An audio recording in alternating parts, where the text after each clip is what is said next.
심장마비가 오면 119부터 부르시나요? 그럼 죽습니다. 안녕하세요. 저는 25년간 4,000명의 심정지 환자를 구한 미국 응급의학회 회원 한성훈 박사입니다. 지난달 인천에 사시는 74세 김영수 할아버지가 새벽 3시 화장실에서 갑자기 가슴이 칼로 찌르는 듯한 통증에 쓰러졌습니다. 이 순간 심장으로 가는 혈액이 완전히 차단되기 시작한 거죠. 보통 사람들은 여기서 당황하며 119를 부르죠. 하지만 할아버지는 다른 걸 했습니다. 제가 1년 전에 알려드린 그 방법을 바로 하셨어요. 단 10초 만에요. 만약 할아버지가 이걸 몰랐다면 그 순간이 할아버지의 마지막일 수도 있었어요. 한번 놓치면 절대 되돌릴 수 없거든요. 10초 후 심장세포가 괴사되기 시작하고 3분 후엔 뇌사위험, 10분 후엔 심정지까지 와요. 이땐 119가 와도 이미 늦어요. 하지만 할아버지는 완벽한 10초 생존법을 하셔서 지금도 손자들과 함께 공원을 산책하고 계세요. 할머니와 우리 참 오래 살았네 하며 웃고 계시지요. 심장마비 골든타임이 1시간이라는 건 완전한 거짓말입니다. 진짜는 10초예요. 미국에선 이 10초 응급처치로 생존율이 380%까지 증가한다는 걸 대대적으로 홍보하고 있는데 왜 우리는 아무도 가르쳐주지 않을까요? 오늘 이 영상을 끝까지 보시면 여러분도 김영수 할아버지처럼 혼자서 단 10초 만에 심장마비에서 살아날 수 있는 방법과 절대 하면 안 되는 실수 3가지를 알게 되실 겁니다. 구독, 좋아요로 여러분의 소중한 생명을 지키세요. 자, 이제 본격적으로 말씀드리겠습니다. 심장마비가 왔을 때 절대 하면 안 되는 치명적인 실수 3가지가 있습니다. 이걸 모르면 10초 안에 죽을 수도 있어요. 특히 첫 번째에서 알려드릴 내용은 99%의 사람들이 모르는 생존의 비밀입니다. 반드시 끝까지 들어보세요. 여러분, 갑자기 가슴이 아프면 어떻게 하시나요? 아이고, 좀 누워서 쉬어야겠다 하며 대부분 바닥에 그냥 누워버리죠. 이게 첫 번째 죽음의 길입니다. 작년 서울에 사는 68세 이미자 할머니 이야기입니다. 아침 식사 준비 중 가슴이 조여오더래요. 이상하네, 좀 쉬어야겠다 생각하며 거실 소파에 누웠습니다. 그런데 4분 후 할머니는 의식을 잃었어요. 집에 있던 남편이 119를 불러서 병원에 갔지만 이미 늦었습니다. 뇌에 산소가 못 가서 뇌사 상태가 됐거든요. 심장마비 증상에선 누우면 심장에 더 과부하가 걸려요. 생각해 보세요. 물을 갑자기 호스로 한꺼번에 밀어 넣으면 펌프가 버티지 못하고 터져버릴 수 있죠. 심장도 마찬가지예요. 이미 막힌 혈관 때문에 힘든데 눕히면 온몸의 피가 한꺼번에 심장으로 몰려와 심장을 더 힘들게 만들어 제대로 작동을 못합니다. 실제로 하버드에서 연구한 결과 누운 상태에서는 심장이 뇌로 보내는 피가 32% 줄어든다고 나왔어요. 더 큰 문제는 갑자기 쏠리는 혈액 때문에 심장 파열로 이어지는 경우는 무려 53%가 넘습니다. 심근경색 환자에게는 정말 치명적인 수치입니다. 절대 눕지 마세요. 대신 상체를 30도에서 45도 정도 세워주세요. 벽에 기대거나 침대 머리맡을 높이거나 소파에 비스듬히 앉는 거죠. 이렇게 하면 심장의 부담이 줄어서 심장이 뇌로 혈액을 보내기 쉬워져요. 미국 응급의학회에서는 이 자세만으로도 뇌로 가는 피가 47% 늘어난다고 나왔습니다. 이미자 할머니도 만약 이 간단한 방법만 알았더라면 지금도 손자들이 할머니 또 놀러 갈게요 하며 달려오고 남편분과 저녁 산책하며 우리 참 행복하네 하고 계셨을 거예요. 하지만 할머니는 지금도 의식을 찾지 못하시고 할아버지는 혼자 남아서 내가 그때 알았더라면 하며 매일 눈물 짓고 계세요. 겨우 몇 초 자세 하나만 다르게 했어도 달라졌을 텐데 이런 간단한 방법을 몰랐던 거예요. 단 몇 초의 차이가 한 가정을 완전히 무너뜨렸습니다. 여러분은 꼭 기억하세요. 심장이 아프면 절대 눕지 말고 비스듬히 앉으세요. 이것만으로도 생존 확률이 크게 높아집니다. 하지만 자세만으로는 충분하지 않습니다. 더 치명적인 실수가 남아 있어요. 이건 정말 99%의 사람들이 하는 실수예요. 이 순간이 여러분의 마지막 기회일 수도 있어요. 놓치면 절대 되돌릴 수 없습니다. 여러분, 심장이 아플 때 119부터 부르면 안 됩니다. 의사 선생님이 119를 부르지 말라고요? 네, 맞습니다. 먼저 해야 할 일이 있어요. 작년 대구에 사는 69세 이철민 할아버지 이야기를 들려드릴게요. 할아버지는 저녁 9시쯤 TV를 보다가 갑자기 가슴이 무거운 바위로 누르는 듯한 통증을 느꼈어요. 동시에 갑자기 숨쉬기가 너무 힘들어졌죠. 그래서 즉시 119에 전화를 걸었습니다. 여보세요, 가슴이 너무 아파요. 상황실에서 이것저것 물어보더래요. 어디가 아프세요? 언제부터 아프셨어요? 지금 의식은 괜찮으세요? 이런 질문에 답하느라 7분이 걸렸어요. 할아버지는 전문가가 와야 안전하다고 생각하며 소파에 앉아서 그 7분간 그냥 기다렸어요. 그 7분 동안 할아버지의 심장은 계속 악화됐습니다.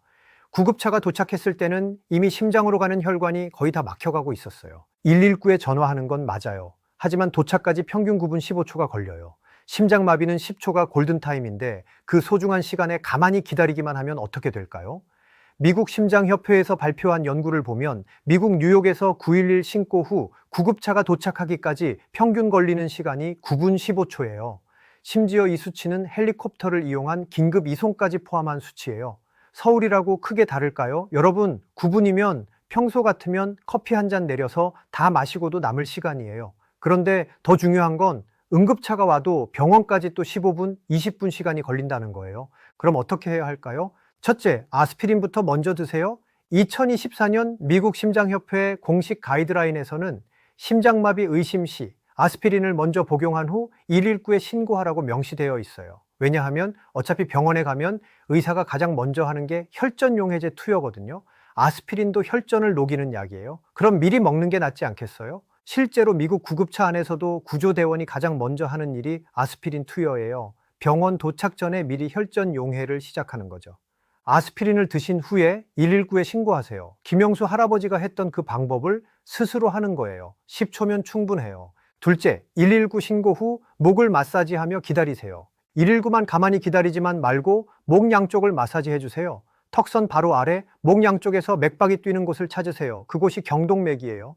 양손 엄지로 부드럽게 원을 그리며 마사지해 주세요. 너무 세게 누르지 말고 살살요. 이렇게 하면 뇌로 가는 혈액이 즉시 늘어나요. 심장으로 가는 혈관이 막힌 상황에서 다른 길로라도 피를 더 많이 보내는 거죠. 마치 막힌 고속도로에서 국도로 우회하는 것과 같은 원리예요.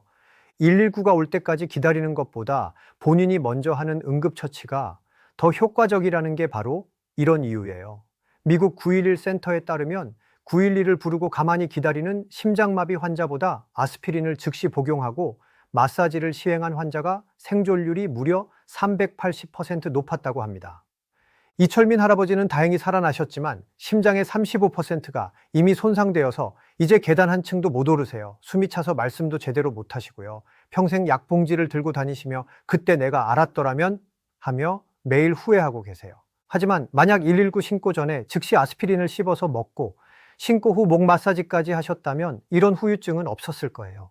응급차가 오는 동안 계속 뇌로 피를 보내고 혈전도 미리 녹이고 있었을 테니까요. 여러분도 꼭 기억하세요. 심장이 아프면 119보다 10초 응급처치가 먼저예요. 119는 그 다음이에요. 순서가 바뀌면 생명이 바뀝니다. 그런데 가장 치명적인 실수는 아직 말씀드리지 않았어요. 1위는 정말 충격적입니다. 73세 박만수 할아버지가 새벽 4시쯤 화장실에 가다가 갑자기 가슴이 조여오는 통증으로 쓰러졌어요. 다행히 할아버지는 이런 상황에선 아스피린부터 먹어야 한다는 것은 알고 계셨어요.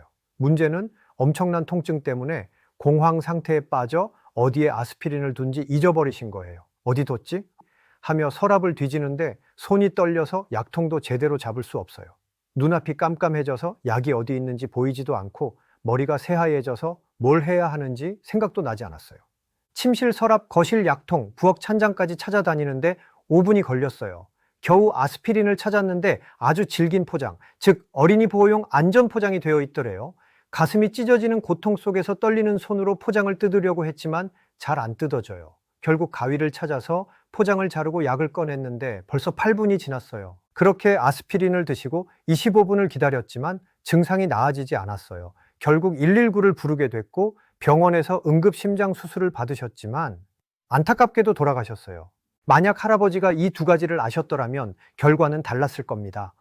첫째로 아스피린은 미리 준비해 두세요. 박 할아버지처럼 갑작스런 가슴 통증이 올 때는 공황 상태도 같이 오기 때문에 제대로 생각할 수 없어요. 여러분, 가슴이 찢어지는 고통 속에서 약을 찾고 질긴 안전 포장을 뜯고 약을 정확히 씹어서 먹기까지 얼마나 어려운지 상상해 보세요. 1초가 중요한 시간에 약 찾는다고 씨름할 시간이 어디 있겠어요? 미국 911 응급구조 가이드라인에 따르면 60대 이상은 항상 아스피린을 상비약으로 구비하고 침대 머리맡, 거실 소파 옆, 화장실 세면대 위 이렇게 세 곳에 아스피린 알약을 미리 까서 밀폐된 약통에 보관하라고 합니다. 급작스러운 상황에 언제든지 대처할 수 있게요.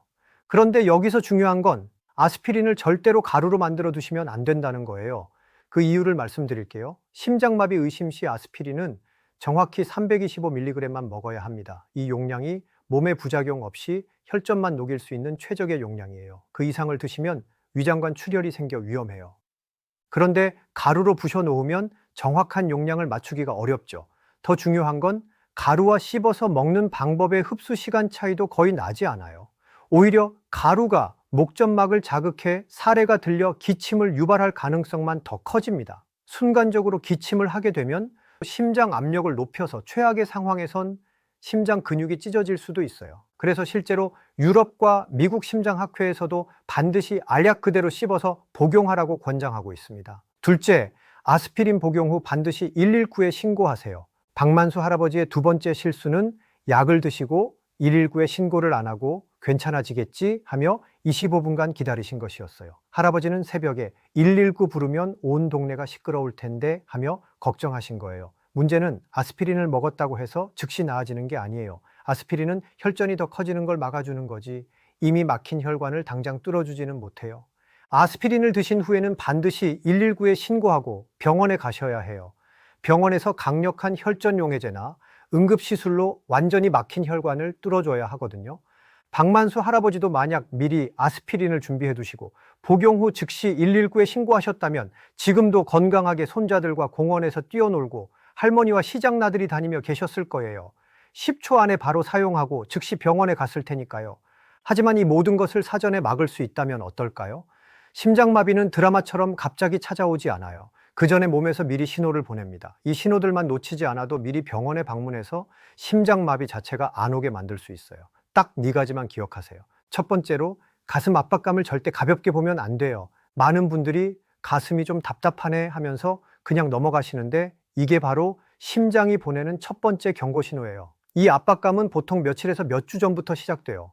처음엔 가벼워서 소화가 안 되나 하고 생각하시지만 점점 자주 오고 강도도 세져요. 특히 계단을 오르거나 빨리 걸을 때 가슴이 조이는 느낌이 든다면 이건 심장 혈관이 좁아지고 있다는 신호예요.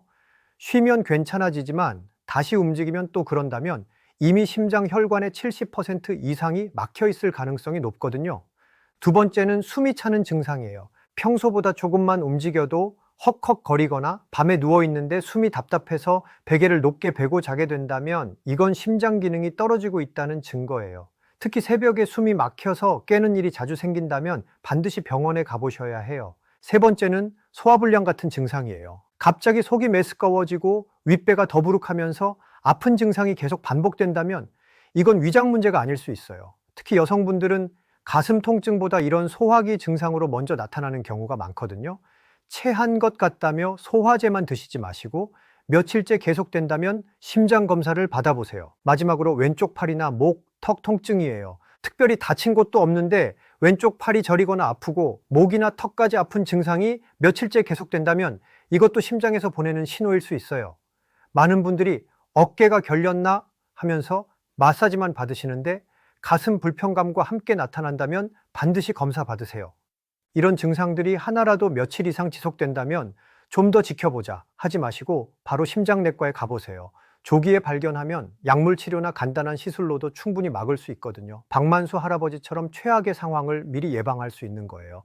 여러분, 김영수 할아버지는 10초 만에 살았고 박만수 할아버지는 33분 만에 돌아가셨어요. 그 차이는 단순히 미리 준비했느냐 안 했느냐의 차이였습니다. 심장마비는 경고 없이 어느 날 갑자기 찾아옵니다. 사랑하는 가족과 더 오래 함께하는 길은 어렵지 않아요. 오늘 말씀드린 세 가지만 잘 기억하시면 됩니다. 여러분이 사랑하는 분들께 이 영상을 공유해 주세요. 여러분의 작은 행동이 사랑하는 사람들의 생명을 구할 수 있습니다. 오늘 영상이 도움이 되셨다면 좋아요만 눌러주세요. 더 좋은 건강 정보로 찾아뵙겠습니다. 항상 건강하고 행복한 하루 되세요.